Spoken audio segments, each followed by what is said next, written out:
Bom, gente, vamos falar um pouquinho sobre a origem dos micro-organismos, né? E aí a pergunta que se faz é justamente como surgiram os tais micro-organismos. E aí eu seleciono algumas das principais tentativas propostas por nós humanos na ânsia de explicar como surgiu a vida em nosso planeta. Obviamente que se eu estou falando da origem dos micro-organismos, eu vou passar pela origem da vida no nosso planeta. E não tem como deixar de lado ou esquecer do criacionismo como doutrina baseada no fato de que uma entidade divina, no caso Deus, seria responsável pela criação de tudo que existe no nosso planeta, dentre esse tudo, os micro-organismos, obviamente. Tá? Então, baseada única e exclusivamente na fé, onde o protocolo para esse processo, ou os preceitos para isso, estão contidos no livro do Gênesis. Tá? Obviamente que a gente não vai entrar em detalhes, nem levantar questões relativas a isso, já que a gente está falando de fé, e fé não se discute. Tá? Então a gente passa logo para o próximo ponto de discussão com relação a uma possível hipótese ou possível tentativa de explicar como surgiram os micro-organismos, como surgiu a vida em nosso planeta. Bom, e aí mais uma vez eu preciso voltar às teorias da abiogênese e da biogênese. A gente já conversou em outras aulas sobre isso, mas eu preciso mais uma vez lançar mão das mesmas aqui para que você possa entender esse processo de surgimento dos primeiros micro-organismos. Então é mais ou menos assim, de forma bem sintetizada, a biogênese, uma teoria onde os adeptos da mesma acreditam de que os seres vivos eles podem surgir a partir de estruturas não vivas.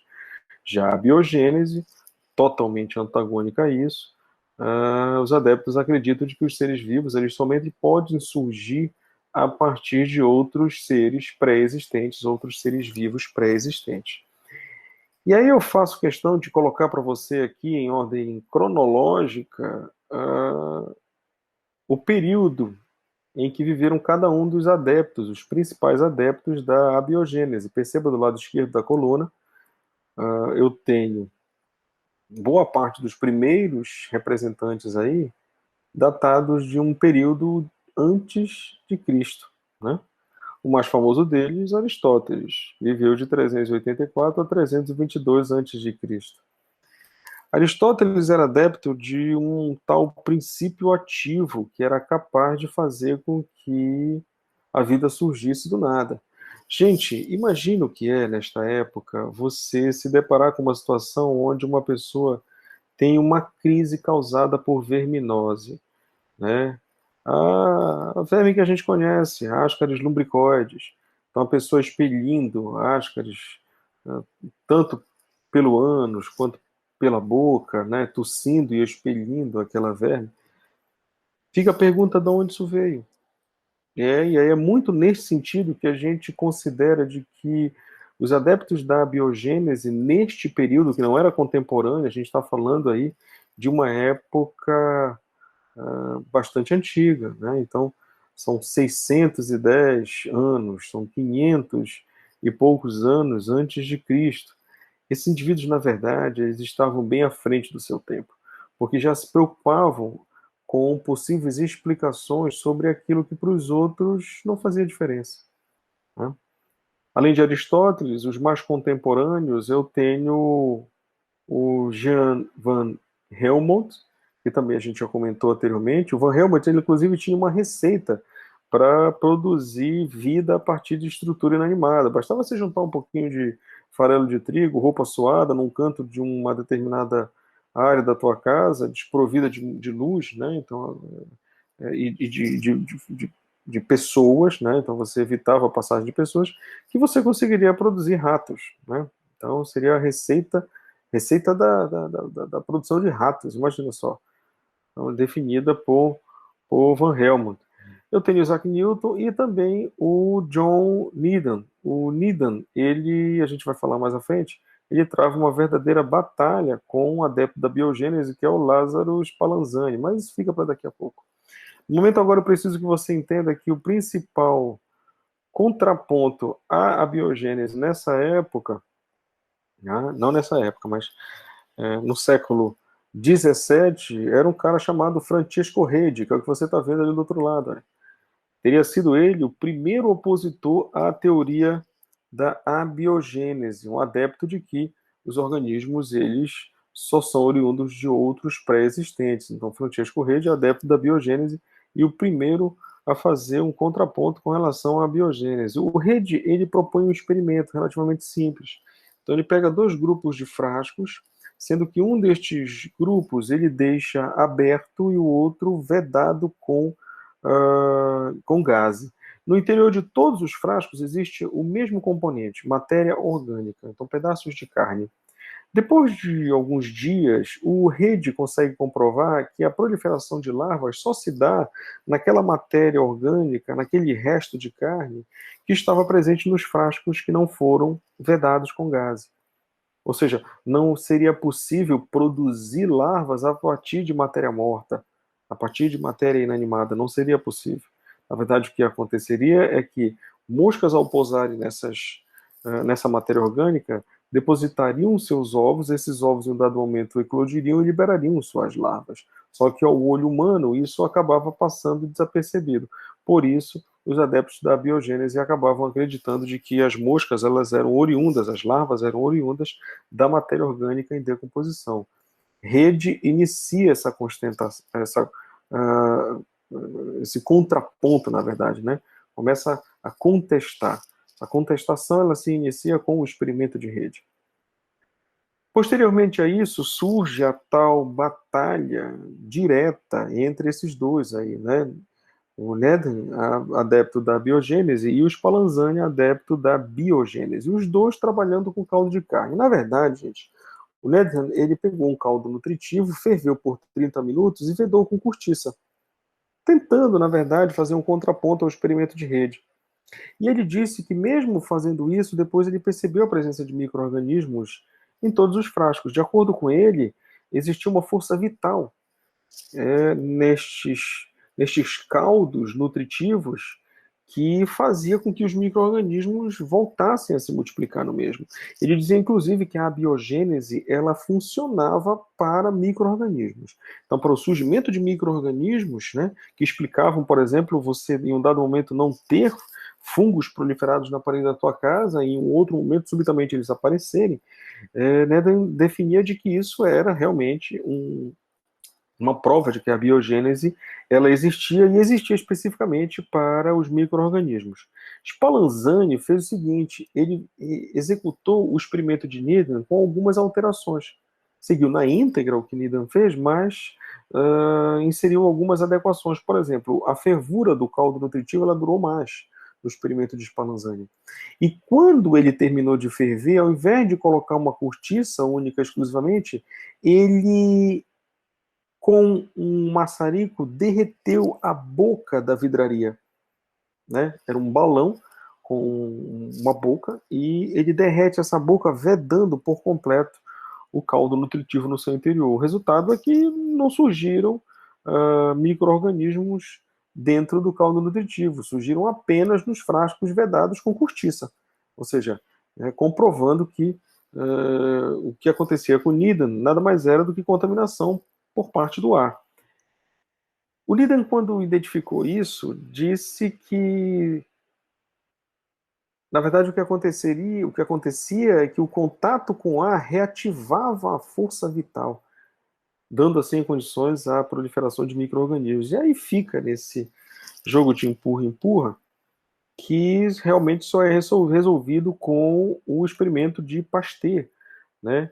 Através do aquecimento de um caldo de carne, dentro, obviamente, de uma vidraria agora chamada de pescoço de cisne, onde o Pasteur ele submete o seu experimento às mesmas condições de Needham, só que mostrando que, na verdade, o contato com o ar não é o suficiente para a proliferação de micro-organismos. O pescoço de cisne dava condições de que a parte interna da vidraria, deste balão que você está vendo aí, não ficasse isolado do ar. Muito pelo contrário, tinha o contato com ar. Mas a anatomia do pescoço de cisne, por conta da questão da umidade e a espessura deste calibre, na verdade, deste pescoço de cisne, né, dessa anatomia, dessa curvatura em S da vidraria, impedia a entrada de micro-organismos. Então, Pasteur consegue realmente botar por terra a teoria da biogênese através do seu experimento. Ele comprova, inclusive, depois que a retirada da tampa do pescoço de cisne faz com que o caldo de carne, ou caldo nutritivo, venha a ter a proliferação de micro-organismos, né? Mas aí continua a pergunta, gente, como surgiram os micro-organismos? E aí eu preciso lançar mão da chamada hipótese da evolução química. A hipótese da evolução química ela foi proposta por dois indivíduos, o Oparin e o Haldane, que realizavam na época pesquisas individuais. Então, cada um realizava a sua pesquisa e ambas seguiam para o mesmo caminho, no qual levavam em considerações achados da geologia e da química com relação ao que existiria no nosso planeta há bilhões de anos atrás. De acordo com Oparin e Haldane, modificações lentas e graduais causaram a formação dos compostos orgânicos, como proteínas, carboidratos, e aí, por conta disso, nós temos a chamada teoria da hipótese da evolução química ou teoria dos coacervados proposta por Oparin e Haldane. E aí eu preciso que você entenda o seguinte, a Terra ela tem aproximadamente 4,5 bilhões de anos. Essa imagem que eu estou colocando para você, na verdade, é de 1 bilhão de anos e meio depois desses 4,5, é com 2,8, 2,7 bilhões de anos depois. Então a Terra primitiva tem 4,5 bilhões de anos atrás. No início, era pura erupção vulcânica, radiação ultravioleta, descargas elétricas cortando os céus. Perceba, a temperatura era elevadíssima no nosso planeta. O que você encontrava basicamente na atmosfera primitiva deste planeta era metano, amônia, hidrogênio e vapor d'água. Óbvio que essa temperatura em um dado momento começa a diminuir. E ela diminui em grande parte por conta do vapor d'água que se condensa na atmosfera e inicia-se o surgimento das primeiras precipitações, começam as primeiras chuvas, né? E essas primeiras chuvas vão resfriando a crosta terrestre. Nós já estamos aí aproximadamente 2,83 bilhões de anos atrás, né? Já caminhamos 1 bilhão de anos, 1 bilhão de anos e meio. E aí, gente, essas descargas elétricas que cortavam o ar, combinadas com esses 4 gases principais, provavelmente auxiliaram na síntese de moléculas mais complexas, moléculas orgânicas. Então você tem, inclusive, eu preciso que você tenha isso em mente, você tem aí um processo muito semelhante à biogênese, tá? Só para você ter uma ideia, o que você tem aí é composto inorgânico sendo convertido em composto orgânico. Estes compostos orgânicos eles vão migrar para os mares primitivos que estavam se formando na época. E nestes mares primitivos surge o que a gente chama de caldo ou sopa primordial, onde surgem os coacervados. Gente, os coacervados nada mais são do que essas moléculas orgânicas, proteínas combinadas com alguns carboidratos ou estruturas afins, envolvidas por água. Envolvidas por água. Esses são os coacervados. E eles surgem justamente há 2,83 bilhões de anos atrás no nosso planeta. Esses coacervados teriam sido o prenúncio da chamada célula primitiva. A célula primitiva, com características e condições bem rudimentares, anteriores à bactéria mais simples que nós temos hoje em dia. Tá? Então, muito parecida com o que hoje nós conhecemos como bactérias do grupo das arqueias ou arqueobactérias. Tá? Mas e os vírus? Acredita-se que os vírus eles tenham escolhido um outro caminho, tenham percorrido um outro caminho, que fez com que eles mantivessem essa característica extremamente simples de um pequeno grupo de proteínas, um determinado ácido nucleico ou molécula dotada da capacidade de replicação, o que faz com que os mesmos acabem sendo parasitas obrigatórios, e daí não evoluíram mais. Não evoluíram no sentido de angariar características de complexidade tendendo a um grupo parecido com aqueles que integram o grupo das bactérias, o reino Monera, tá? Mas, obviamente, que os vírus evoluíram, né? Evoluem. Aí nós temos aí os exemplos das cepas, das variantes do coronavírus, que são exemplos de processo evolutivo associado a vírus. Mas dentro do que nós conhecemos como evolução celular, não, isso não aconteceu para os vírus. Seguindo apenas esse percurso desenvolvido pelas bactérias, tá, gente? Então, bactérias e, posteriormente, as bactérias, os fungos, protozoários e assim por diante. Para comprovar essa proposta de Oparin e Haldane, surge o experimento de Miller, que pegou essas condições da atmosfera primitiva com estes gases, condicionados às descargas elétricas, às elevadas temperaturas, e percebeu a formação de aminoácidos. Surgem aminoácidos nessa estrutura que você está vendo aí, mais especificamente onde esta água está em ebulição aí, ó. Então começa-se realmente a entender de que a partir desse contexto, sim, você poderia produzir moléculas um pouco mais complexas, como proteínas, já que você estava produzindo aminoácidos. Gente, o Miller não produziu a vida no laboratório dele, mas ele criou um experimento para comprovar o que Oparin e Haldane tinham apenas na forma de uma hipótese, certo? E aí eu preciso falar para vocês em duas hipóteses que estão relacionadas com a evolução do metabolismo destas primeiras células, destes primeiros organismos ou micro-organismos presentes no nosso planeta. Uma delas é a hipótese heterotrófica e a outra é a hipótese autotrófica. A hipótese heterotrófica, representada do lado esquerdo desse nosso esquema, ela inicia-se com o fenômeno da fermentação, que é a fermentação clássica, tá, gente? A fermentação alcoólica, onde eu tenho a glicose sendo metabolizada por organismos para a produção de álcool, gás carbônico e energia. Esse tipo de fermentação, chamada de fermentação anaeróbia, ela aconteceu em um dado momento, de acordo com os adeptos dessa hipótese, e o excesso desse gás carbônico na atmosfera deu condições para que organismos já adaptados para a utilização desse gás carbônico realizassem os primeiros processos de fotossíntese, que é o que você está vendo aí, ó, segundo grupo de metabolismo, onde organismos dotados da capacidade de utilizar gás carbônico combinavam esse gás carbônico com água para produzir glicose e gás carbônico, gás oxigênio, né? Esse gás oxigênio oriundo da fotossíntese vai se acumulando na atmosfera e organismos já dotados da capacidade de utilizar esse oxigênio em processos de oxidação pegam esse oxigênio, combinam com glicose para produzir gás carbônico, água e obter energia. Então eu tenho na sequência a fermentação anaeróbia, fotossíntese e respiração aeróbia, que é a respiração celular.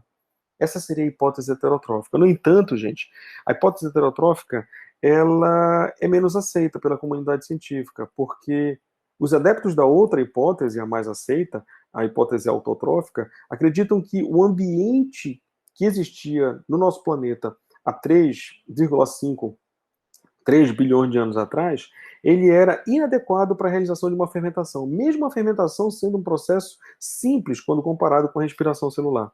Naquela época, de acordo com os adeptos da hipótese autotrófica, você não conseguiria realizar essa fermentação de maneira adequada. Então, sobra para aquela época, muito mais condizente com as condições da época, a quimiossíntese. Quimiossíntese essa que é realizada hoje em dia, inclusive, por arqueobactérias. Essa quimiossíntese teria acontecido nos mares primitivos. Tá? Então, bactérias utilizariam a combinação de sulfeto férrico com gases à base de enxofre para produzir sulfeto de ferro, gás hidrogênio e energia. Energia é essa para manutenção dessas bactérias. Posteriormente a esse tipo de metabolismo, surgiram os primeiros grupos de organismos realizadores de fermentação. Aí a sequência é muito parecida com a hipótese heterotrófica que a gente viu agora, tá, gente? Então eu tenho primeiro quimiossíntese, depois fermentação anaeróbica, não tinha oxigênio. Na fermentação anaeróbica, eu começo a produzir gás carbônico, né? Esse gás carbônico passa a ser utilizado não por organismos fotossintetizantes como nós conhecemos hoje em dia, mas por sulfobactérias, que ao invés de água utilizavam sulfeto de hidrogênio, mas também começavam a produzir oxigênio e saturar esse oxigênio na atmosfera. Esse oxigênio em grande quantidade passava a ser utilizado para aqueles organismos que, por acaso, já poderiam utilizar não só o oxigênio, mas também o gás carbônico. Seriam as cianobactérias, capazes de realizar respiração e capazes de realizar fotossíntese. Por último, surgem os organismos dotados da capacidade de utilizar esse oxigênio para o metabolismo de compostos orgânicos através da respiração celular. Eu estaria de frente aí para a respiração aeróbia. Então, Seriam essas duas hipóteses tentando explicar como que o metabolismo dessas células primitivas pôde evoluir ao longo destes primeiros bilhões de anos de existência da vida em nosso planeta.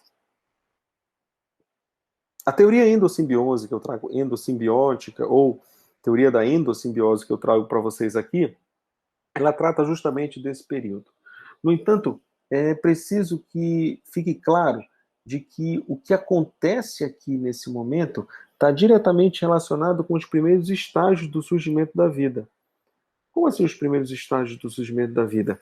Gente, você tem o ancestral dos procariontes, aí representado por esta célula, né?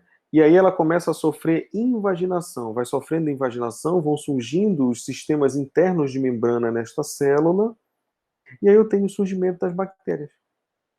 Já com as estruturas internas da mesma, essas invaginações, eu já estou caminhando para o surgimento dos fungos, organismos eucariontes, por exemplo. Antes destas invaginações, eu tenho o organismo procarionte, que é isso que você está vendo aí logo no início. Né? No início temporal dessa seta, está escrito assim, ó, ancestral procarionte. Quando começa a sofrer invaginação, você caminha para o primeiro eucarionte, seriam os fungos.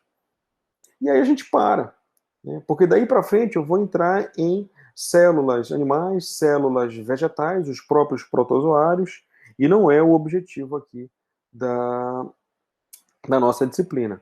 Tá? Essa teoria endossimbiótica ou teoria da endossimbiose, alguns de vocês já devem ter escutado falar, ela é que define o surgimento dos organismos autótrofos e organismos heterótrofos, né? Ou heterotróficos. O que acontece, gente, é que na mesma época da existência da bactéria, da célula primitiva, certamente algumas células deste grupo de células primitivas já estavam desenvolvendo processos de oxidação e processos semelhantes ao que hoje nós conhecemos como fotossíntese. Esses dois grupos de células invadiram a célula primitiva, invadiram grupos de células primitivas. E no seu interior encontraram um ambiente completamente interessante. A partir daí, você tem uma simbiose que nunca mais foi desfeita. Para aquelas células primitivas que foram invadidas apenas por bactérias dotadas da capacidade de respiração celular, de oxidação de matéria orgânica, eu tenho como resultado o surgimento dos organismos eucariontes e heterotróficos.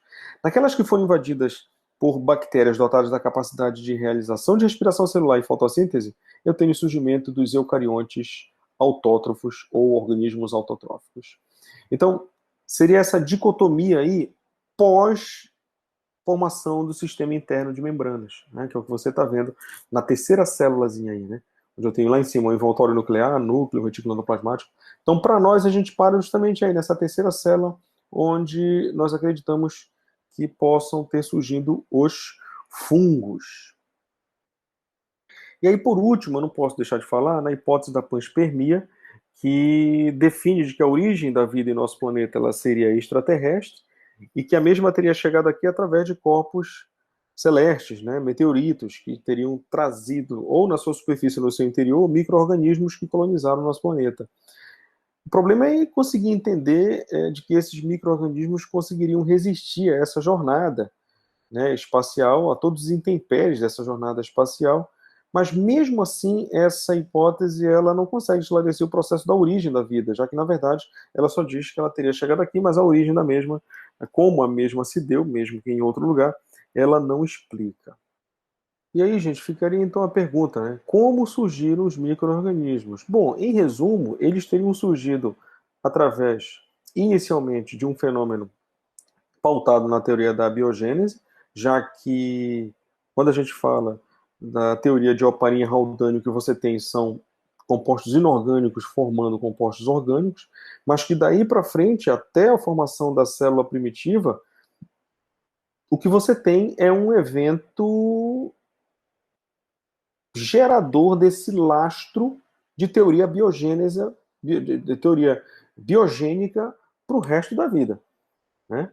Então, inicia-se com um evento de abiogênese, mas posteriormente a isso, com o surgimento da célula primitiva, o que você tem é somente teoria biogênica. E outra coisa, né, essa célula ela começa a sofrer invaginações, e nessas invaginações ela vai formando um sistema interno de membrana passível de dar origem aos fungos. Ou seja, antes desse sistema interno de membrana, o que eu teria seria um prenúncio das nossas bactérias. Quem não passou para o próximo estágio continuou com bactéria. Quem passou para o próximo estágio se transformou em fungo. Os vírus estão onde? Os vírus eles assumem um caminho diferenciado de tudo isso, mantendo apenas poucas unidades, como proteínas de ácidos nucleicos ou moléculas replicantes, dotadas da capacidade de realização de metabolismo somente dentro de hospedeiros, ou seja, são parasitas obrigatórios. Então, o vírus corre por fora dentro dessa linha de eventos sucessivos que fazem com que a célula primitiva realmente seja o momento do surgimento dos micro-organismos. Evolui um pouquinho de célula primitiva a bactérias, né? E após o surgimento dessas bactérias, você tem, com o sistema interno de membrana causados por invaginação, dentro da hipótese de simbiose, você tem o surgimento dos fungos. Então, a pergunta é como surgiram os micro-organismos? A resposta é essa: através de um evento de abiogênese, seguido de eventos de biogênese, dentro de uma hipótese autotrófica de metabolismo, seguindo o proposto por Oparin e Haldane. Então seria isso.